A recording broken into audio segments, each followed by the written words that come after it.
Hello guys, ഇന്ന് നമുക്ക് boat and സ്ട്രീംസിൽ ഒരു മോഡൽ ക്വസ്റ്റ്യൻ ചെയ്തു നോക്കാവുന്നതാണ്. ഇതിനെ ഞാൻ അപ്രോച്ച് ചെയ്യുന്ന ഒരു ഷോർട്ട് ട്രിക്ക് മെത്തേഡ് ഉണ്ട്. ആ മെത്തേഡ് നിങ്ങൾക്ക് ഫോളോ ആകാൻ പറ്റുമോ എന്ന് നോക്കുക. ഇതിനെ നമ്മൾ ഹിറ്റ് ആൻഡ് ട്രൈ മെത്തേഡ് എന്ന് പറയും. നോക്കുക, ക്വസ്റ്റ്യൻ നോക്കാം. ഇവിടെ എന്താ പറയുന്ന ഒരു ബോട്ട് ഉണ്ട്. ആ ബോട്ട് 24 കിലോമീറ്റർ അപ്സ്ട്രീമും അതുപോലെ തന്നെ 72 കിലോമീറ്റർ ഡൗൺ സ്ട്രീമും സഞ്ചരിക്കാൻ എടുക്കുന്ന സമയം എത്രയാണ്? 8 മണിക്കൂറാണ്. അതുപോലെ തന്നെ എന്താ 48 കിലോമീറ്റർ അപ്സ്ട്രീമും 108 കിലോമീറ്റർ ഡൗൺ സ്ട്രീമും സഞ്ചരിക്കാൻ എടുക്കുന്ന ദൂരം എത്രയാ? 14 മണിക്കൂറാണ്. അങ്ങനെയാണെങ്കിൽ ഇതെന്താണ്? 8 എന്ന് പറയുന്ന ടൈമാണ്. ടോട്ടൽ ടൈം എന്തായിരിക്കും? അപ്സ്ട്രീമിൽ സഞ്ചരിക്കുന്ന സമയം പ്ലസ് ഡൗൺ സ്ട്രീമിൽ സഞ്ചരിക്കുന്ന സമയത്തിന് തുല്യമായിരിക്കത്തില്ലേ? അപ്പോ 24 കിലോമീറ്റർ ഇവിടെ ഡൗൺ സ്ട്രീം അപ്സ്ട്രീം സ്പീഡ് എത്രയായിട്ട് എടുക്കാം? നമുക്ക് യു ആയി എടുക്കാം. ഓക്കെ, അങ്ങനെയാണെങ്കിൽ അപ്സ്ട്രീം സഞ്ചരിക്കുന്ന സമയം എത്രയായിരിക്കും? 24/u ആയിരിക്കും. അതുപോലെ ഡൗൺ സ്ട്രീം സഞ്ചരിക്കുന്ന സമയം എത്രയായിരിക്കും? 72/d ആണ് ഡൗൺ സ്ട്രീം സ്പീഡ്. അതെന്ന് പറയുന്നത് എത്രയായിരിക്കും? 8 ആയിരിക്കും. ഓക്കെ, അതുപോലെ ഇത് വെച്ച് നമുക്ക് ഇക്വേഷൻ എഴുതിക്കൂടെ? 48/u പ്ലസ് 108/d എന്ന് പറയുന്നത് എത്രയായിരിക്കും? 14 ആയിരിക്കത്തില്ലേ? അപ്പോ ഇനി നിങ്ങൾ എന്താ ചെയ്യുന്ന? എല്ലാവരും ഇത് സോൾവ് ചെയ്യാൻ നിൽക്കും. ഒരിക്കലും എന്ത് ചെയ്യല്? ഈ ക്വസ്റ്റ്യൻ ഇങ്ങനെ വരുമ്പോൾ ഇത് സോൾവ് ചെയ്യില്ല. അതിന് പകരം നമ്മൾ എന്ത് ചെയ്യുക? ഹിറ്റ് ആൻഡ് ട്രൈ ചെയ്യുക. ഓക്കെ, അപ്പൊ അതിനു വേണ്ടി എന്ത് ചെയ്യുക? അപ്സ്ട്രീമിന്റെ സ്പീഡും അപ്സ്ട്രീമിന്റെ ഡിസ്റ്റൻസും ഡൗൺ സ്ട്രീമിന്റെ ഡിസ്റ്റൻസും കൂടെ കമ്പയർ ചെയ്യുക രണ്ട് ഇക്വേഷനിൽ. അപ്പൊ ഇവിടെ 24ഉം 48ഉം ആണ് അപ്സ്ട്രീം സഞ്ചരിച്ച ദൂരം. അത് കണക്ക് 72ഉം 108ഉം ആണ് ഡൗൺ സ്ട്രീം സഞ്ചരിച്ച ദൂരം. എന്ത് നോക്കുക? ഇതിലെ രണ്ടിനെയും കോമൺ ആയിട്ട് ഡിവൈഡ് ചെയ്യാൻ പറ്റുന്ന സംഖ്യ ഏതാണെന്ന് നോക്കുക. അപ്പൊ എനിക്ക് ഇവിടെ പെട്ടെന്ന് ആദ്യം വന്നത് എന്താ? 12 ആണ് വന്നത്. അപ്പൊ ഡൗൺ സ്ട്രീം സ്പീഡ് ഞാൻ എന്താ 12 ആയിട്ട് ഗസ് ചെയ്യുക.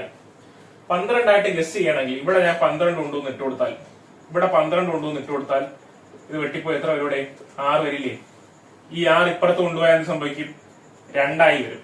അപ്പൊ 24/u എന്ന് പറയുന്നത് 2 കിട്ടുകയും അപ്സ്ട്രീം സ്പീഡ് എത്ര കിട്ടും? അപ്സ്ട്രീം സ്പീഡും 12, ഡൗൺ സ്ട്രീം സ്പീഡും 12. ഇത് പോസിബിൾ ആണേ? അല്ല. ഒരിക്കലും രണ്ട് സ്പീഡും അപ്സ്ട്രീം സ്പീഡും ഡൗൺ സ്ട്രീം സ്പീഡ് തുല്യമാവത്തില്ല. അല്ലാന്നുണ്ടെങ്കിൽ സ്ട്രീമിന് സ്പീഡ് കാണരുത്. അങ്ങനെയാണെങ്കിൽ തുല്യമാവും. ഓക്കെ, അപ്പൊ എന്തായാലും 12നേക്കാൾ വലിയൊരു സംഖ്യയാണ് ഡൗൺ സ്ട്രീം സ്പീഡ് എന്ന് എനിക്ക് മനസ്സിലായി. അപ്പൊ ഞാൻ അടുത്ത വാല്യൂ നോക്കി. അപ്പൊ എനിക്ക് പെട്ടെന്ന് വരുന്ന അടുത്ത 18 ആണ്. 18 എന്നുള്ള വാല്യൂ ഞാൻ എന്ത് ചെയ്തു? ഡൗൺ സ്ട്രീം സ്പീഡായിട്ട് ഫിക്സ് ചെയ്തു. ഞാൻ ഇവിടെ കൊണ്ടുവന്ന് ഇട്ട് കൊടുക്കുക. ഇപ്പൊ 18 ഇവിടെ ഇട്ട് കൊടുക്കുമ്പോൾ എന്ത് സംഭവിക്കും? ഇത് വെട്ടി 4 വരും. ഈ 4 ഇപ്പുറത്ത് പോകുമ്പോൾ 8 - 4 4 വരും. അപ്പൊ 24/u എന്ന് പറയുന്നത് 4 വരികയും u എന്ന് പറയുന്നത് നമുക്ക് എത്ര കിട്ടുകയും ചെയ്യും? 6 കിട്ടുകയും ചെയ്യും. ഇത് കറക്റ്റ് ആണെന്ന് അറിയാൻ നമ്മൾ എന്ത് ചെയ്യുക? ഈ ഇക്വേഷനിൽ ഇതേ വാല്യൂസ് കൊണ്ട് ഇട്ട് നോക്കുക. 14 കിട്ടുന്നുണ്ടാവും, സാറ്റിസ്ഫൈ ആവുന്നുണ്ടാവും നോക്കാം. u ഇവിടെ 6 കൊണ്ടിട്ട് എടുത്താൽ എത്ര കിട്ടും? 48/6 8 എന്ന് കിട്ടും. d എന്ന് പറയുന്നത് ഇവിടെ 18 കൊണ്ടൊന്ന് ഇട്ട് കൊടുത്താൽ സംഭവിക്കും? 108ഉം 18ഉം വെട്ടി നമുക്ക് ഇവിടെ എത്ര കിട്ടും? 6 കിട്ടും. 8 + 6 എത്രയാണ്? 14 അല്ലേ? അപ്പൊ എന്തായിരിക്കും? നമ്മുടെ ഈ വാല്യൂ കറക്റ്റ് ആയിരിക്കും. ഓക്കെ, അപ്സ്ട്രീം സ്പീഡ് എന്ന് പറയുന്നത് 6 km/h ഡൗൺ സ്ട്രീം സ്പീഡ് എന്ന് പറയുന്നത് 18 km/h. ഓക്കെ, ഈ മെത്തേഡ് മനസ്സിലായെന്ന് ഞാൻ വിശ്വസിക്കുന്നു. റേഷ്യോ പ്രൊപ്പോർഷണൽ ഒരു ക്വസ്റ്റ്യൻ ചെയ്യാം. ഇതിന് 2 അപ്രോച്ച് ഉണ്ട് ഈ ക്വസ്റ്റ്യൻ ചെയ്യാൻ. നിങ്ങൾ ക്വസ്റ്റ്യൻ താഴെ കാണാവുന്നതായിരിക്കും. അതിൽ ആദ്യത്തേതായിട്ട് ബേസിക് അപ്രോച്ച്, പിന്നെ രണ്ടാമത് ഓപ്ഷൻ നോക്കി നമുക്ക് എന്താ ഉത്തരം എഴുതാനുള്ള മെത്തേഡ് ഞാൻ പറഞ്ഞുതരാം. ഓക്കെ, നോക്കാം. ഇവിടെ എന്താ ഒരു മിക്സറിൽ എന്തൊക്കെയുണ്ടെന്ന് പറയുന്നത്? മിൽക്കും വാട്ടറും അതേപോലെ തന്നെ ഹണിയും ഉണ്ടെന്നാണ് പറയുന്നത്. ഓക്കെ, അപ്പൊ അതിന്റെ റേഷ്യോ എങ്ങനെയാണ്? 7:5:4 എന്നുള്ള റേഷ്യോയിലാണ് മിൽക്ക് വാട്ടർ ഹണി ഡിവൈഡ് ആവുന്നത്. അപ്പോ ഇതിലേക്ക് എന്ത് സംഭവിച്ചു? നമ്മൾ എന്ത് ആഡ് ചെയ്തു? 9 ലിറ്റേഴ്സ് ഓഫ് മിൽക്കും അതുപോലെ തന്നെ 12 ലിറ്റേഴ്സ് ഓഫ് മിൽക്കും അതുപോലെ തന്നെ 9 ലിറ്റേഴ്സ് ഓഫ് ഹണിയും കൂടെ ആഡ് ചെയ്തു. അപ്പോ ഫൈനൽ ക്വാണ്ടിറ്റിയിലെ milk and honey is to final quantity എത്ര? Milk plus honey plus water ആയിരിക്കത്തില്ലേ ഫൈനൽ ക്വാണ്ടിറ്റി. അതിന്റെ റേഷ്യോ എങ്ങനെയെന്ന് പറഞ്ഞു? 8:11 എന്ന് പറഞ്ഞു. ഓക്കെ, അപ്പൊ നമുക്ക് മിൽക്ക് പ്ലസ് ഹണി ഇവിടെ നമുക്ക് എന്തെടുക്കാം? അതിന്റെ ബേസ് മെത്തേഡിൽ 7x 5x 4x ആക്കി എടുക്കുക. അപ്പൊ മിൽക്ക് എത്രയായിരിക്കും ഇവിടെ? മിൽക്കിനോട് 7x-നോട് നമ്മൾ എത്ര കൂട്ടി? 12 കൂട്ടി. അപ്പൊ 7x + 12 ആണ് ഫൈനൽ ക്വാണ്ടിറ്റിയിലെ മിൽക്ക് പ്ലസ് 4x + 9 ആണ് ഫൈനൽ ക്വാണ്ടിറ്റിയിലെ ഹണി. ടോട്ടൽ ക്വാണ്ടിറ്റി എത്ര ആയിരിക്കും? 12, 16. 16x പ്ലസ് എത്ര ആയിരിക്കും ഇവിടെ? 21 ആയിരിക്കില്ലേ? 12, 9, 21 ആയിരിക്കും total quantity. Is equal to എത്രയെന്ന് വന്നു? 8/11 വന്നു. ഓക്കെ, ഇവിടെ നമുക്ക് എന്ത് കിട്ടും? 7x 4x കൂടെ 11x വരും. 11x plus 21 divided by 16x plus 21 എന്ന് പറയുന്നത് എത്ര വന്നു? 8/11 വന്നു. ക്രോസ് മൾട്ടിപ്ലൈ ചെയ്യുമ്പോൾ എന്ത് വരും ഇവിടെ? ക്രോസ് മൾട്ടിപ്ലൈ ചെയ്യുമ്പോൾ എന്ത് വരും? 11 121. 121x പ്ലസ് 231 ഈക്വൽ ടു എത്ര വന്നു? 16 128. 128x plus 168. ഓക്കെ, ഇതിനകത്ത് അപ്പുറത്ത് കൊണ്ടുപോവാ. അപ്പൊ എന്ത് വരും? 7x വരും. ഇതിനപ്പുറത്ത് കൊണ്ടുവരുമ്പോ 32, 31, 63.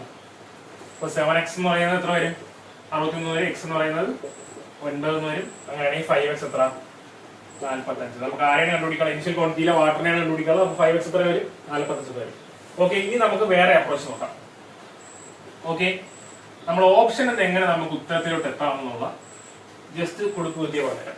നോക്കിക്കോ, ഇതിൽ നിന്ന് 12 ലിറ്റർ മിൽക്ക് ആഡ് ചെയ്തു, 9 ലിറ്റർ ഹണി ആഡ് ചെയ്തപ്പോൾ എന്ത് പറയുന്നുണ്ട്? Milk plus honey out of total mixer എന്ന് പറയുന്നത് എത്ര വന്നു? 8:11 എന്നല്ലേ പറയുന്നത്. അപ്പൊ ടോട്ടൽ എന്ന് പറയുമ്പോൾ മിൽക്കും ഹണിയും വാട്ടറും ചേർന്നതാണ് ടോട്ടൽ. അപ്പൊ ഇവിടെ വാട്ടർ എത്രയായിരിക്കും? 8 പാർട്ട് മിൽക്ക് ഹണി ഉണ്ടെങ്കിൽ ബാക്കി വാട്ടർ എത്രയായിരിക്കും? ഇവിടെ 3 ആയിരിക്കത്തില്ലേ? നമ്മൾ 8x 11x. ഓക്കെ, അപ്പൊ 3x ആയിരിക്കത്തില്ലേ വാട്ടർ? ഓക്കെ, വാട്ടർ എന്ന് പറയുന്നത് 3ന്റെ മൾട്ടിപ്പിൾ ആയിരിക്കും. നമ്മളിവിടെ നോക്കുക, ഫസ്റ്റ് ഇതിൽ 5x എന്തായാലും മാറുന്നില്ല. 5x തന്നെ ആയിരിക്കും ഇവിടെ 3x. 3y ആയി എടുക്കുക. അപ്പൊ നോക്കുക, നമുക്ക് കിട്ടേണ്ട ഉത്തരം ആരായിരിക്കും? 5 കൊണ്ട് ഡിവൈഡ് ചെയ്യാൻ പറ്റുന്ന ഒരു നമ്പർ ആയിരിക്കും. അതുപോലെ തന്നെ 3 കൊണ്ട് ഡിവൈഡ് ചെയ്യാൻ പറ്റുന്ന ഒരു നമ്പർ ആയിരിക്കും. അങ്ങനെ ഓപ്ഷനിൽ ആരെ ഉള്ളടേ? 5 വെച്ച് ഡിവൈഡ് ആക്കാൻ പറ്റണം, 3 വെച്ച് ഡിവൈഡ് ആക്കാൻ പറ്റുന്ന ഒറ്റ ഓപ്ഷനെ നമ്മുടെ ഉത്തരത്തിലുള്ളൂ. അത് 45 ആണ്. നമുക്ക് പെട്ടെന്ന് ഒരു സ്റ്റെപ്പും പോലും ചെയ്യാതെ നമുക്ക് എന്ത് കണ്ടുപിടിക്കാൻ പറ്റും? ഉത്തരത്തിലോട്ട് എത്താൻ പറ്റും. ഓക്കെ, റീപ്ലേസ്മെന്റിലെ ടൈപ്പ് ഒരു ക്വസ്റ്റ്യൻ ചെയ്യാം. ഇതിന് എന്തുണ്ട്? 2 അപ്രോച്ച് ഉണ്ട്.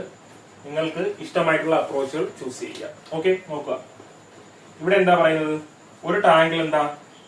ഫ്യൂവൽ ഉണ്ട്, ഫ്യൂവൽ സൊല്യൂഷൻ ഉണ്ട്. അതിന്റെ ഫ്യൂവൽ സൊല്യൂഷന്റെ പെർസെന്റേജ് എത്രയാ? 80% ആണെന്ന് പറയുന്നത്. അതിൽ നിന്ന് എന്താ പറയുന്ന? ആദ്യം എന്ത് ചെയ്തു? 20% എന്ത് ചെയ്തു? കോരി മാറ്റി അവിടെ എന്താക്കി? ഫ്രഷ് വാട്ടർ ആഡ് ചെയ്തു. പിന്നെ വീണ്ടും എന്ത് ചെയ്യുന്നുണ്ട്? പിന്നെ വരുന്ന മിക്സർ അതിന്റെ 1/4 കോരി മാറ്റി വീണ്ടും ആരെ ആഡ് ചെയ്തു? ഫ്രഷ് വാട്ടർ ആഡ് ചെയ്തു. അങ്ങനെയാണെങ്കിൽ ഫൈനൽ ക്വാണ്ടിറ്റിയിൽ ആരാ ചോദിക്കുന്നത്? ഫ്യൂവൽ എത്രയാണെന്നാണ് ചോദിക്കുന്നത്. ഇപ്പോ ഇതിന് 2 അപ്രോച്ച് ഉണ്ടെന്ന് ഞാൻ പറഞ്ഞില്ലേ. ഒന്നെന്ന് പറഞ്ഞാൽ നമുക്ക് എന്ത് ചെയ്യാം?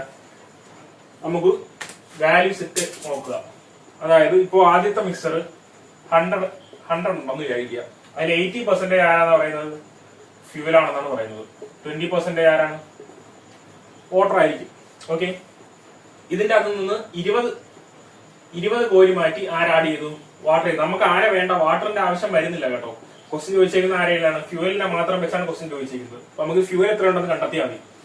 അപ്പോ ഇതിന്ന് 20 ക്വാണ്ടിറ്റി കോരി മാറ്റിയിട്ട് നമ്മൾ എന്ത് ചെയ്തു? വാട്ടർ ആഡ് ചെയ്യണം. അങ്ങനെയാണെങ്കിൽ ഈ 80 എന്ന് പറയുന്ന ഫ്യൂവലിന്റെ ക്വാണ്ടിറ്റി 20% കുറയത്തില്ലേ?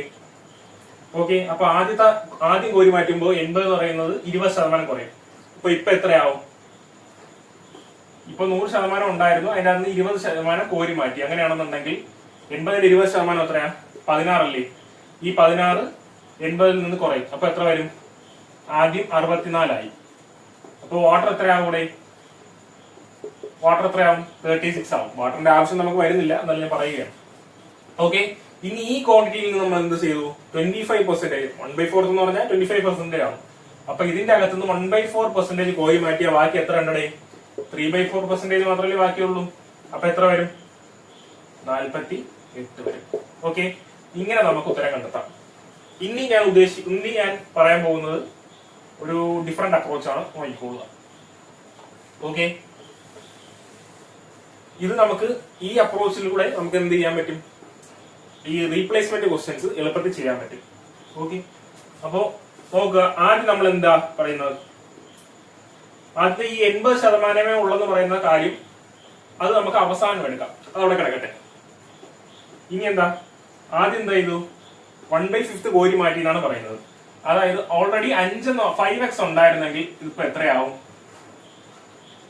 20% കോരി മാറ്റി എന്ന് പറഞ്ഞാൽ ഇതിപ്പോ എത്രയാവും, ഇനിഷ്യൽ ക്വാണ്ടിറ്റി 5x ആണെങ്കിൽ ഇപ്പൊ 4x ആയില്ലേ. ഓക്കെ, ഇപ്പൊ 5:4 ആണ് അവിടുത്തെ എന്താ റേഷ്യോ എന്ന് പറയുന്നത്. ഓക്കെ, ഇനി സെക്കൻഡ് എന്താ ചെയ്തത്, സെക്കൻഡ് 1/4 കോരി മാറ്റി എന്നാണ് പറയുന്നത്. അപ്പൊ 4 ഉണ്ടായിരുന്നെങ്കിൽ ഇപ്പൊ എത്ര ആയിരുന്നു, 3 പാർട്ട് ആയിരുന്നു. ഓക്കെ, ഇനി എന്ത് ചെയ്യാ, ഇത് രണ്ടും മൾട്ടിപ്ലൈ ചെയ്യാം. അതായത് 20 പാർട്ടാണ് ഉണ്ടായിരുന്നതെങ്കിൽ 2 റീപ്ലേസ്മെന്റ് കഴിയുമ്പോൾ എത്ര പാർട്ട് ആവും, അത് 12 പാർട്ട് ആവും. അങ്ങനെയാണെങ്കിൽ ഈ 12 എന്ന് പറയുന്നത് 20ന്റെ എത്ര ശതമാനം കണ്ടുപിടിച്ചാൽ പോരേ. അപ്പൊ എത്ര വരും നമുക്ക്, 60% വരും. പക്ഷേ ഒരു പ്രശ്നമുണ്ട്, ആദ്യമേ എന്ത് പറയുന്നുണ്ട്, 80% ഉള്ളൂ എന്ന് പറയുന്നുണ്ട് ഫ്യൂവല്. അപ്പൊ എന്ത് ചെയ്യുക, ഈ 60ന്റെ 80% എടുക്കുക. അപ്പൊ എത്ര വരും, 6 × 8 48 എന്ന് കിട്ടും. ഫൈനലില് ഫ്യൂവൽ എത്രയെന്ന് കിട്ടും, 48% കിട്ടും. ഓക്കെ, ഇതാണ് 2 അപ്രോച്ചുകൾ. നിങ്ങൾക്ക് മനസ്സിലായെന്ന് വിശ്വസിക്കുന്നു.